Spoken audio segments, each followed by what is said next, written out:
Algo nos pântanos da Flórida está engolindo pitons birmanesas inteiras, o predador invasor mais temido dos Estados Unidos, e as imagens que os pesquisadores finalmente capturaram são genuinamente difíceis de assistir. Durante anos, essas cobras devoravam tudo: jacarés, espécies inteiras, simplesmente desaparecidas. Nada conseguia tocá-las. Então, os transmissores de rádio implantados cirurgicamente nas pitons marcadas começaram a silenciar, um após o outro. O sinal ainda pulsando de dentro da barriga de algo que ninguém conseguia identificar. Sem sangue, sem carcaça.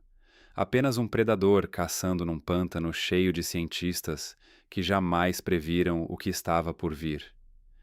E quando as câmeras finalmente registraram tudo, a sala ficou em absoluto silêncio. Os sinais que desapareciam. Em 2021, Bartosz Schick e sua equipe da Conservancy of Southwest Florida conduziam o que no papel parecia ser a pesquisa mais entediante do mundo. Transmissores cirúrgicos em pitons birmanesas juvenis, sinais de rádio rastreados pelas áreas úmidas dia após dia, construindo aos poucos um panorama de para onde esses animais vão e como sobrevivem. Então os sinais começaram a apagar. Não os transmissores. Esses continuavam pulsando, pontuais, limpos e constantes. Eram as pitons conectadas a eles que estavam desaparecendo. Então o primeiro passo é usar anestesia para adormecer a cobra. Isso leva aproximadamente meia hora. Uma vez que ela esteja inconsciente, faz-se uma incisão para acessar e remover o transmissor antigo. A Piton 19 foi a primeira. 3 semanas de dados perfeitos e então imobilidade total. Não a lentidão gradual de uma cobra com frio. A equipe avançou por raízes de cipreste e capim-serrilha até o peito, até as coordenadas, e todos pararam ao mesmo tempo. Nenhuma carcaça, nenhum sangue, nenhuma marca de arrasto, nenhuma pele descamada, absolutamente nada perturbado. Apenas aquele fraco sinal eletrônico, estável e rítmico, pulsando para cima, vindo de dentro do corpo de outra coisa. Algo havia engolido a piton deles inteira, transmissor e tudo, e ainda estava por lá. Depois, em outubro do mesmo ano, aconteceu de novo. Mais 2 sinais pararam. Mais 2 pitons sumidas. E então os raios-x chegaram. Uma coluna vertebral de piton enrolada e intacta dentro de um estômago desconhecido. Um dos animais recuperados pesava mais de 50 libras e media quase 4 metros de comprimento, com o pescoço esmagado e o corpo enfiado debaixo de arbustos. Algo tinha matado um predador de 4 metros no topo da cadeia alimentar e o engolido por completo. Artoshek, que tem 20 anos de experiência nessa área, disse que foi a coisa mais surreal que já havia visto em campo. 3 pitons, 3 transmissores, todos recuperados de dentro de algo que caçava num pântano repleto de pesquisadores e câmeras de trilha. E nenhuma pessoa sequer tinha posto os olhos nele. Rodaram todos os diagnósticos, o equipamento estava perfeito, o que deixava apenas uma explicação. Fosse lá o que fosse, era real, grande o suficiente para engolir uma cobra de 4 metros, e habilidoso o bastante para fazer isso sob o nariz de uma equipe experiente de campo sem jamais ser visto. A invasão que venceu. Nessa época do ano, as pitons estão bem no fundo. Esta manhã está quente. Podemos ter sorte, mas onde elas estão vai ser nas suas pequenas áreas de ninhos. Para entender por que isso era impossível, você precisa entender o que essas pitons já tinham feito. Pitons birmanesas não pertencem a este lugar. Elas vêm do outro lado do planeta, do Sudeste Asiático, de Mianmar, Tailândia, Vietnã, Indonésia, de cadeias alimentares que levaram milhões de anos desenvolvendo predadores e doenças para mantê-las sob controle. Nada disso veio com elas.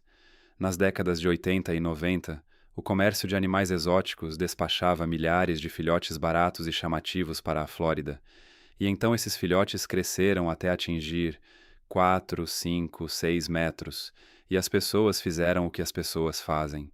Foram até um canal e as soltaram. Depois o furacão Andrew atravessou o sul da Flórida em 1992, destruiu os depósitos de reprodução e despejou centenas de cobras diretamente na natureza. Elas chegaram sem nenhum inimigo natural, Nada aqui havia evoluído para temê-las. Então elas comeram. E aqui é onde eu preciso que você realmente visualize isso. Não são apenas números. Comecemos pelos guaxinins. Nas partes mais devastadas dos Everglades, a população de guaxinins caiu 99,3%. Pare e deixe esse número assentar. Isso não é um declínio, é um apagamento. Gambás, queda de 98,9%. Linces vermelhos, queda de 87,5%. Coelhos do brejo e coelhos cottontail simplesmente sumiram de lugares onde viveram por milhares de anos. Agora siga a cadeia para cima.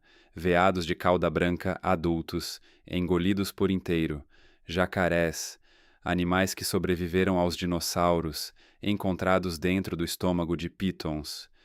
E as aves. Os pesquisadores encontraram restos de 58 espécies diferentes de aves dentro dessas cobras. 58. Isso não levou um século, levou algumas décadas. E se você chegou até aqui comigo, acompanhando o tipo de história que os noticiários ignoram, reserve um segundo e se inscreva. É gratuito, e é a única forma de o canal continuar investigando assuntos como esse. Porque o que acontece a seguir é a parte que ninguém havia modelado, ninguém previu e ninguém queria acreditar. O Dr. Frank Mazzotti, ecologista de vida selvagem da Universidade da Flórida, que dedicou mais de 20 anos a essa batalha, estimou a população de pitons em algum lugar entre dezenas de milhares e centenas de milhares. Tudo foi lançado contra elas. Proibições federais de importação, programas estaduais de recompensa, cães de detecção, drones térmicos, DNA ambiental, concursos de remoção reunindo caçadores de todo o país, até mesmo o corpo de engenheiros do exército. Nada moveu o marcador, e um a um, as pessoas que melhor conheciam esse ecossistema começaram a dizer a mesma coisa em voz baixa. As pitons tinham vencido. Mazzotti foi tão direto quanto se pode ser, parado num estacionamento de cascalho nos arredores de Naples, depois de 3 semanas no pântano, queimado de sol e esgotado. O ecossistema está sendo devorado vivo e não temos um predador capaz de detê-lo. Ninguém discutiu. Os números não deixavam espaço para isso. Cada resposta estava errada. Então os transmissores começaram a apagar nos monitores de Bartoszak, e a questão deixou de ser se os Everglades podiam ser salvos. Tornou-se algo muito mais estranho. O que come aquilo que come tudo? Cada resposta que encontravam desmoronava. Um jacaré grande era a suposição óbvia, exceto que jacarés esmagam. Fazem o giro da morte. Deixam destroços, ossos partidos, tecido rasgado, restos semi-devorados. Essas pitons não deixavam nada disso. Uma onça parda da Flórida morde através do crânio ou da coluna e deixa marcas de mordida e de garras. Não havia nenhuma pegada. Um urso negro. Ursos são fortes, mas nada num urso engole uma cobra de 4 metros em uma única peça. Nada faz isso. Percorreram toda a cadeia alimentar e nada se encaixava. Qualquer que fosse a criatura responsável, ela agia por um método que seus modelos não conseguiam reproduzir. Então fizeram a única coisa que restava. Prenderam câmeras de rastreamento em árvores em cada ponto onde um sinal havia apagado, e esperaram. Semanas de nada. E então, numa manhã, um pesquisador abriu um clipe, e toda a sala de revisão ficou em silêncio. Capturado em câmera. O que aparece nessa filmagem é pequeno, nenhum monstro, nenhum jacaré, nenhuma onça. Nada que constasse na lista de ninguém. Apenas uma espiral escura e compacta, deitada completamente imóvel na serapilheira à beira da água. Tão perfeitamente fundida a vegetação em decomposição que você poderia encarar o frame por um minuto inteiro e jamais encontrá-la. Uma piton jovem passa por ali, sem pressa, e então a serapilheira explode. O bote é rápido demais para os olhos. Num frame, a cobra está escondida. No seguinte, suas mandíbulas já estão travadas na cauda da piton. Não há perseguição. Não há luta. A piton poderia vencer. O atacante simplesmente começa a caminhar sua boca pelo corpo. desarticulando a mandíbula, abrindo de forma grotesca, engolindo a Piton centímetro a centímetro, enquanto ela ainda está viva e se retorcendo. Você assiste uma cobra quase tão comprida quanto aquela que a devora desaparecer pela cauda, dentro de uma garganta que não deveria ser capaz de abrir tanto. E não para até que nada reste além de um volume deslizando para dentro da escuridão. O predador era uma cottonmouth da Flórida, uma víbora venenosa que habita exatamente esses pântanos há milhares de anos. Um animal sobre o qual cada pessoa daquela equipe tinha passado na trilha centenas de vezes sem dar a menor atenção. Ela estava ali o tempo todo, fazendo isso o tempo todo, e ninguém pensou em olhar para baixo. A radiografia confirmou tudo sem deixar dúvidas. A cottonmouth, naquele caso documentado, media entre 34 e 42 centímetros. A Piton dobrada dentro dela tinha quase o mesmo comprimento. Uma cobra engolindo uma presa de tamanho quase igual ao seu. Bartoschik ficou olhando para aquela imagem por um longo tempo. Ele não chamou aquilo de vitória, porque o que significava era o seguinte: durante anos, enquanto milhões de dólares e todas as agências do Estado fracassavam em conter essa invasão, uma cobra nativa que ninguém observava tinha feito silenciosamente a única coisa que todos juravam ser impossível. E se ela conseguia fazer isso, a pergunta perturbadora era quantas outras criaturas lá fora também estavam fazendo o mesmo, o assassino perfeito. Em retrospecto, ninguém deveria ter se surpreendido. A cottonmouth da Flórida, a Agkistrodon conanti, é um dos predadores mais subestimados do continente. Os adultos medem entre 75 e 120 centímetros, os mais raros passando de 180, todos com musculatura pesada, construídos exatamente para esse território de águas negras e alagadas. Esse sempre foi o território delas. As Pitons simplesmente se mudaram para ele. Aquela famosa exibição de boca aberta, o forro branco como algodão que todo mundo imagina, é apenas o aviso. A arma de verdade você não consegue ver. Entre os olhos e as narinas ficam os órgãos fossais, que detectam infravermelho, calor corporal bruto com precisão brutal. A escuridão não importa, a camuflagem não importa. Uma Piton, mesmo uma fria, tem uma temperatura ligeiramente mais alta do que a água ao redor. E isso é tudo que uma cottonmouth precisa. Não há como se esconder dela dentro do seu próprio pântano. E depois vem o veneno, hemotóxico, aperfeiçoado ao longo de milhões de anos para destruir sangue e tecido por dentro. Para algo do tamanho de uma Piton jovem, uma única mordida resolve tudo. E aqui está o que muda completamente a perspectiva. Esse não é um comportamento novo.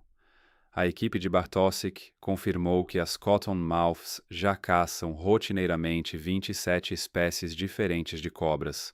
Ali, a Piton foi simplesmente adicionada a uma lista antiga. Bote, recuo, peso. Uma Piton jovem de 45 centímetros ainda não desenvolveu sua força de constrição e uma vez que o veneno entra, o desfecho já está decidido. 3 mortes confirmadas em uma única área de estudo em questão de meses. Isso é um padrão, um predador nativo que aprendeu que as pitons bebês são presas fáceis e está aproveitando isso, mas uma cobra na folhagem não altera a curva populacional. E foi exatamente isso que tornou a próxima descoberta de Bartosik tão difícil de assimilar. A cottonmouth, descobriu-se, não estava trabalhando sozinha. A coalizão. Os transmissores tinham contado uma segunda história o tempo todo, e assim que a equipe foi investigar, ela se revelou completamente. 5 das 19 pitons monitoradas tinham sido mortas por jacarés americanos, sendo um deles com apenas 2,70 metros de comprimento. Os jacarés não tinham cedido os Everglades. Eles tinham resistido o tempo todo, morte após morte, e ninguém estava registrando. Então, em junho de 2021, uma câmera de rastreamento flagrou algo sem precedentes em qualquer registro científico. Um lince ruivo, um felino nativo cuja própria população tinha sido dizimada em 87% por essa invasão, se aproximou de um ninho de piton e atacou, sem ser uma oportunidade fortuita, sem examinar ovos abandonados. Ele foi direto à fêmea que guardava o ninho, golpeando com as duas patas dianteiras, forçando a enorme cobra a recuar, e depois se acomodou e saqueou a ninhada, um ovo de cada vez, a primeira evidência fotográfica na história de um mamífero nativo atacando um ninho de piton birmanesa. Os felinos já tinham percebido a ameaça antes dos cientistas, e o fenômeno continuou se espalhando. Corujas e gaviões foram filmados tirando filhotes de piton a céu aberto, ao amanhecer e ao entardecer. Antes que pudessem crescer e se tornar as criaturas que engoliam veados, ursos negros e panteras os capturavam. Pelo Picayune Strand e pelo Big Cypress, uma verdadeira coalizão vinha se formando em silêncio. Víboras na serrapilheira, aves de rapina no céu, felinos nos ninhos, jacarés na água, ursos no meio do mato. Ninguém organizou nada disso. Cada um deles fazia exatamente o que milhões de anos de evolução os prepararam para fazer: expulsar aquilo que não pertence ao lugar. Mas a verdade é essa, e não vou dourar a pílula. Não é suficiente. Ainda não.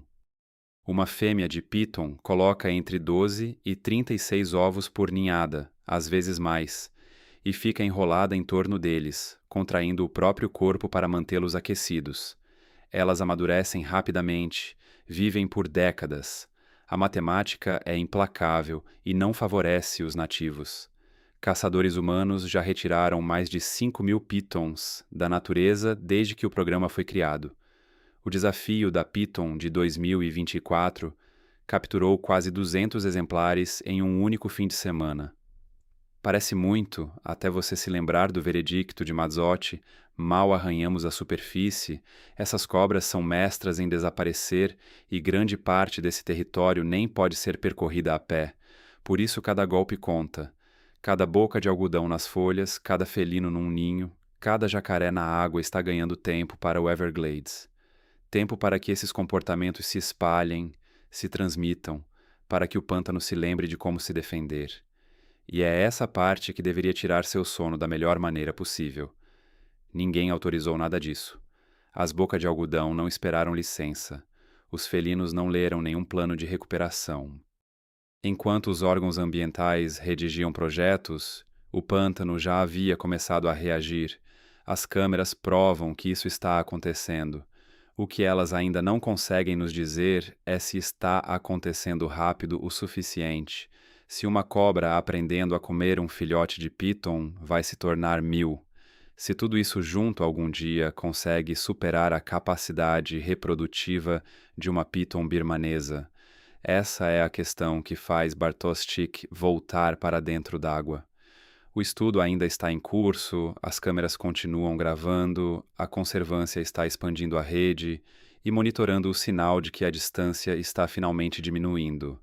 Essa resposta está em algum lugar nas águas escuras do Picayune Strand esta noite, entre as raízes dos ciprestes. Uma boca de algodão está digerindo uma piton, seu transmissor ainda piscando no escuro. A menos de 1 quilômetro dali, uma centena de ovos está prestes a eclodir. Então me conta nos comentários: o pântano está reagindo? Rápido o suficiente para vencer? Ou estamos apenas assistindo a uma derrota mais lenta? E se você quer estar aqui quando as próximas imagens chegarem dessas câmeras, porque isso está longe de terminar, se inscreve agora. Essa guerra está apenas começando.